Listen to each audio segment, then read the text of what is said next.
To download video from X, formerly known as Twitter, the tool to use is called Any Video Converter AVC. To download AVC, just head on to anyvideoconverter.com, then click on free download and follow the installation process. Once the installation is complete, this is what you're going to see. This is the interface. Click on video download. That's the tool we want to use. Now on the video download interface, drag and drop a video here or click the add URL button and paste URLs. Now to download video from X, just click on add URL, go over to X. Let's say we want to download this video. Right click on the video, click on copy video address, go over to any video converter, paste the link and click on pass now.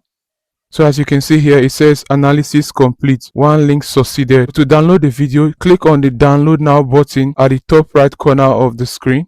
You'll be prompted to upgrade. Do not worry, you don't have to do that. Just click on continue.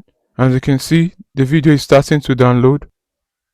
The download is successful. Look at it, completed just now. So to check it out, I just click on my file explorer. This is the video. I can just play it. I've decided to withdraw from the World Cup and return to my wife. If you find this useful, consider subscribing and liking the video.